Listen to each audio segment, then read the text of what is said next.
Oi, turminha! Tudo bem com vocês? Quinto! Uai, que preguiça, né? Final da semana a gente já começa com uma preguicinha gostosa, né? Uma preguicinha para se preparar para o final de semana.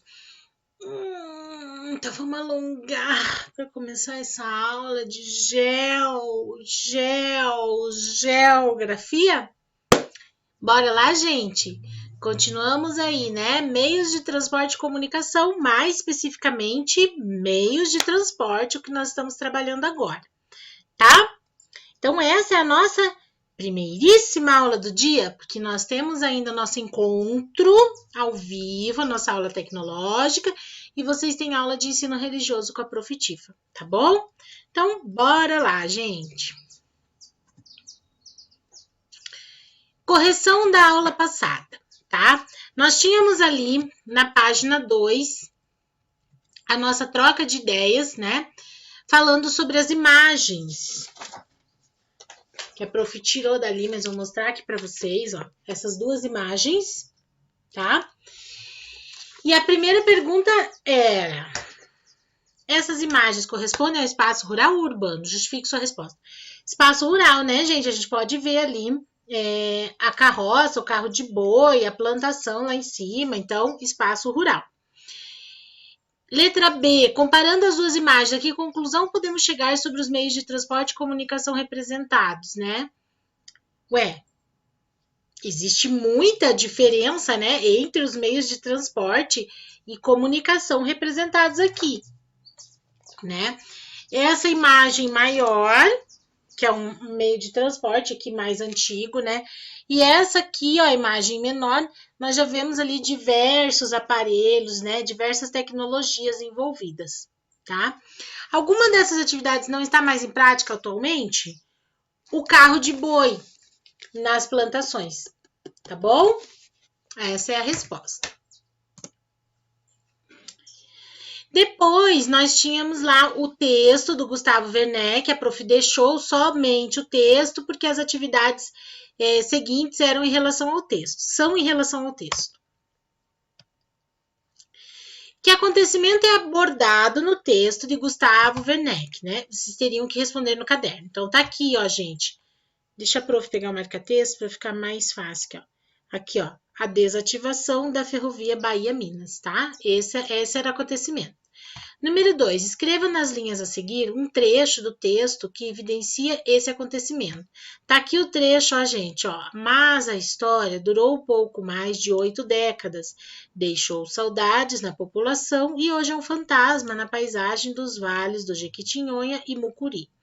Estações foram abandonadas, dormentes arrancados, deram espaços a estradas vicinais e uma página da história descarrilou. Número 3, por que a ferrovia Bahia-Minas, assim como muitas outras no Brasil, partia do interior do país para chegar ao porto no Oceano Atlântico? Porque, assim como muitas ferrovias no Brasil, olha que ótimo que foi só o marca-texto, né? Pulei lá para cima. Então, porque assim como muitas outras ferrovias no Brasil, a Bahia-Minas tinha uma de suas extremidades no Oceano Atlântico, pois ligava as áreas de produção ao porto, né? Por essa ferrovia transportavam-se madeira e café para serem exportados posteriormente, além de passageiros em viagem, tá? Então tá aí justificado.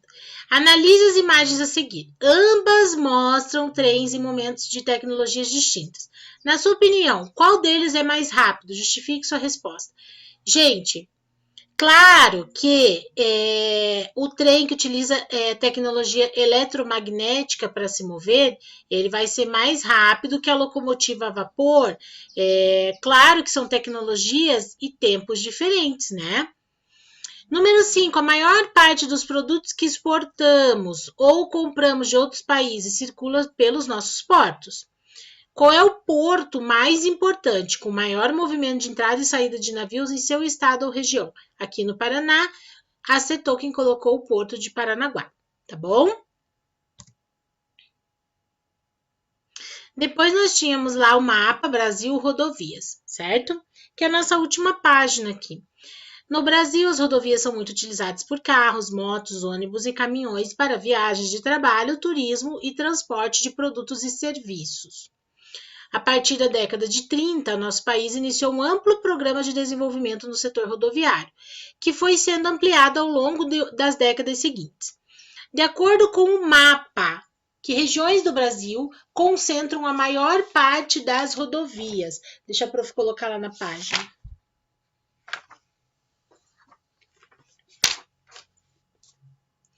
Gente, vocês olhando ali o mapa, ó, o que vocês acham? De acordo com o mapa, qual é a área ali, né, a região do Brasil que concentra a maior parte das rodovias?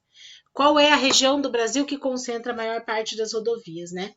A professora tem que olhar, pegar o livro na mão para olhar, porque senão a prof não consegue olhar ali no mapa, né? Que o mapa ficou muito desfocado. O que vocês acham, pessoal? O que vocês colocaram ali, né? É onde tem essas linhas vermelhas. Então, onde se concentra? Onde se concentram essas linhas? Hein? Qual será, pessoal? Então, vamos olhar lá. De acordo com o mapa, se a gente olhar aqui nas áreas vermelhinhas, é que, como a prof colocou aqui um print do mapa para vocês, não tem muito foco, né? Mas dá para ver aqui, ó. Eu vou pintar aqui a área que fica melhor.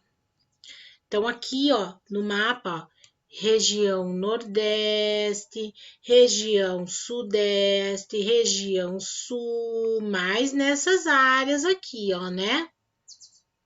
E por que será que essas regiões concentram a maior parte das rodovias? Por que será? O que vocês colocaram? O que vocês acham? O porquê disso, né, gente? Porque, gente, ali, ó, essas regiões, Sudeste, Nordeste, Sul, principalmente essas áreas ali que são mais próximas ao litoral, são as que reúnem a maior parte das rodovias, porque são as regiões que têm as principais atividades econômicas do Brasil. Agropecuária, industrial, comercial, serviços. Então, por isso, né, densidade demográfica, nós estamos falando de um grande número de pessoas, características ambientais que também favorecem, né, ou dificultam essa implantação de rodovias, também contam aí como fatores. Tá, gente? Então, vamos continuar.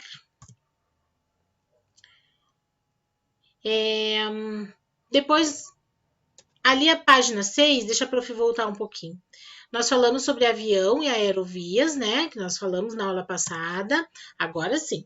Lá na página 7, que é a nossa página de atividade de hoje, até a página 11, vamos falar transporte dutoviário. Ao contrário dos meios de transporte que estudamos até agora, o transporte dutoviário é exclusivo para óleos, gases e produtos químicos, em especial o petróleo, tá? O óleo duto.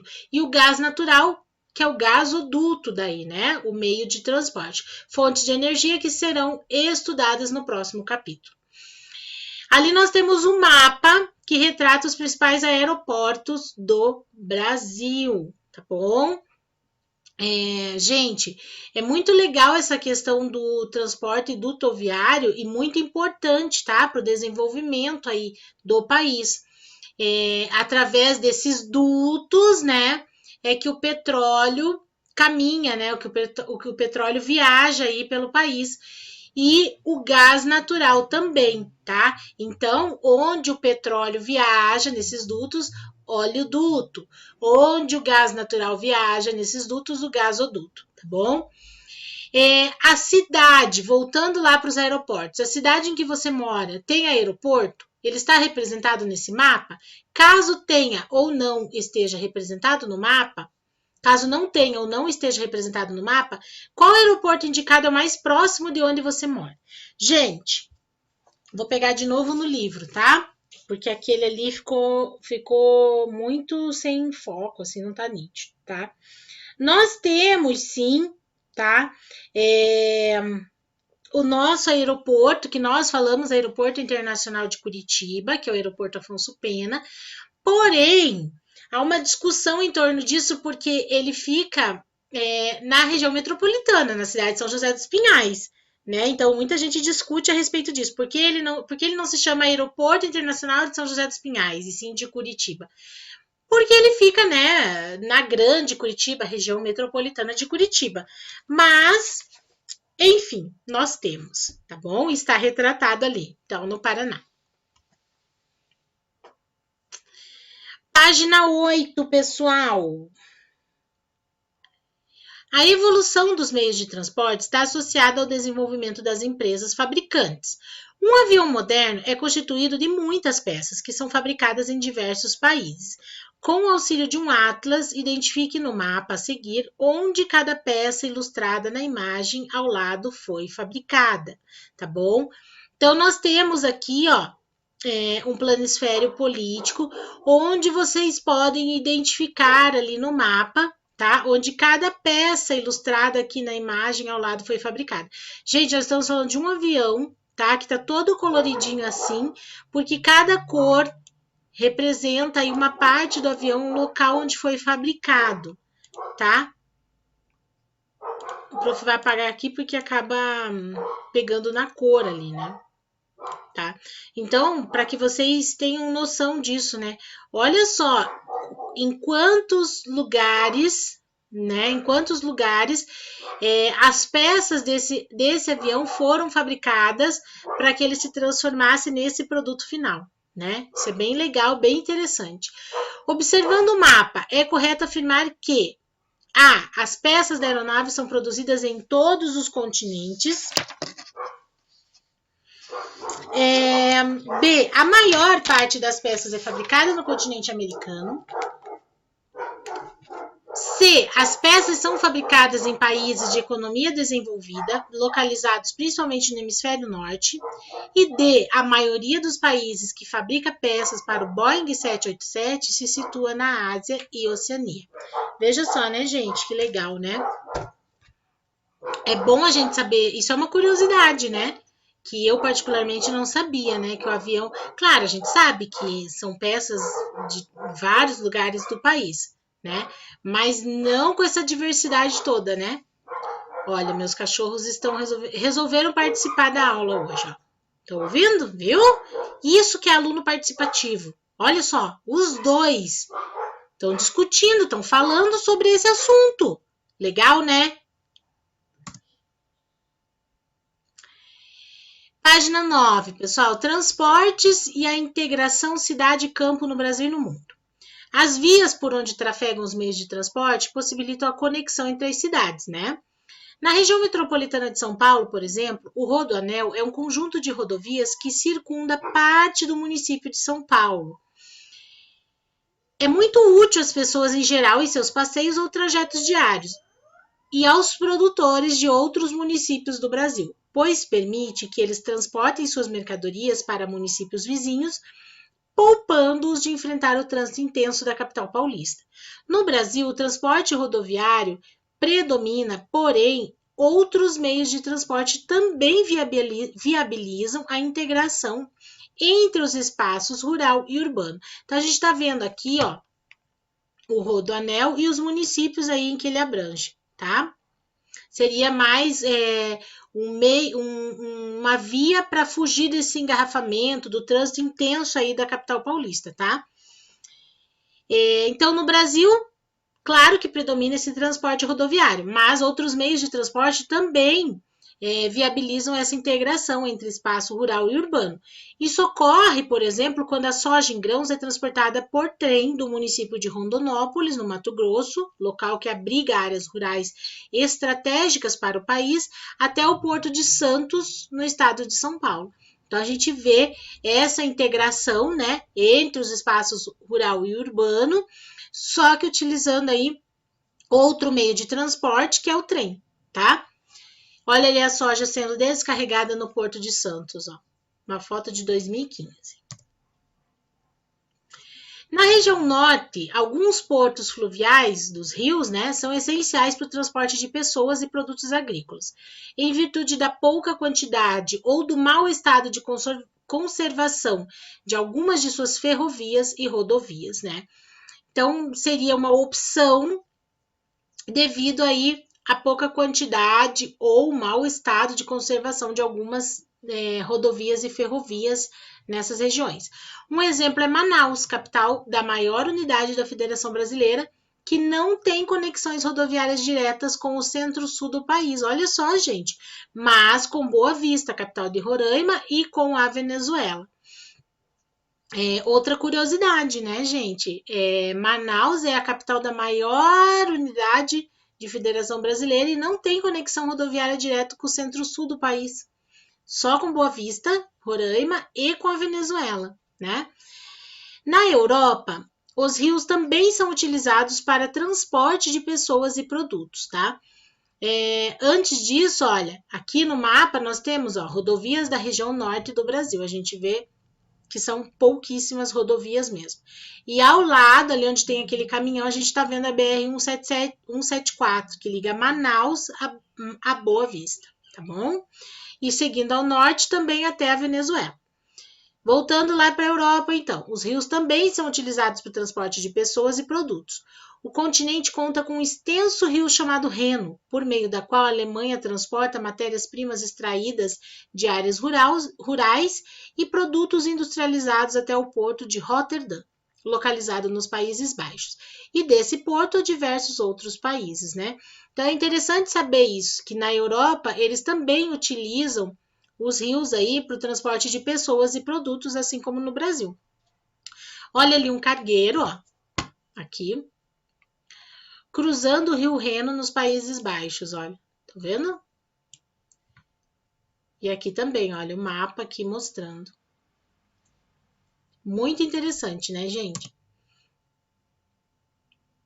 Então, olha lá, no Japão, há décadas existe uma grande preocupação com o deslocamento de pessoas das áreas rurais ou urbanas próximas em direção a Tóquio, capital do país, uma das maiores cidades do mundo e importante centro comercial do país. Então, eles sempre tiveram essa preocupação, né, com o deslocamento dessas pessoas, seja das áreas rurais ou urbanas próximas ali até Tóquio. Em razão disso, foram implantados projetos para possibilitar que mais pessoas usassem transporte público com resultados satisfatórios, uma vez que atualmente um número maior de indivíduos em relação ao passado vem utilizando esse meio de transporte para se locomover. Então, vamos analisar o gráfico aqui para entender essas alterações que ocorreram em 30 anos no Japão, de 1978 a 2008. Olha lá, gente, a evolução dos tipos de transporte usados em Tóquio, no Japão, em porcentagem, tá? Ó, carro, em 1978, tá aqui, ó, 18, né? 18 e 11 em 2008. Transporte público, olha o aumento, ó. 37 em 1978, 51 em 2008, tá? Confere aqui com o texto que teve esse aumento aí da utilização do transporte público. Bicicleta ficou parecido, né? Em 78, 12, em 2008, 15. Em porcentagem, tá, gente? E a pé, 34 em 78 e 23 em 2008, tá? Atividade, gente, é a nossa única atividade do dia de geografia, né? De acordo com o gráfico, entre 1978 e 2008, 30 anos, né? O percentual de pessoas que passou a utilizar seus carros particulares para se deslocar à cidade de Tóquio aumentou ou diminuiu? O que vocês acham? E justifiquem a resposta de vocês. Tá bem visível, bem facinho de responder analisando o gráfico, tá? Número 2, nesse período, que tipos de transporte foram utilizados com mais frequência para o deslocamento a Tóquio, né? Então, ali nesse período de 78 a 2008, quais os tipos de transporte foram utilizados com mais frequência, tá bom? É isso aí, galerinha. Olha que a prof trouxe uma imagem fofinha fofinha para terminar nossa aula, muito fofinha, né? Ficamos por aqui, né? Daqui a pouquinho, às 3h30, nós temos nossa aula tecnológica, onde vocês apresentarão aí as montagens de vocês, né? Da ponte rolante, tá bom? Então, espero vocês daqui a pouquinho, então, às 3h30. E vocês também têm aula gravada com a Prof. Tiffany de ensino religioso, tá bom? Então, até daqui a pouquinho. Um beijo, fiquem com Deus e tchau!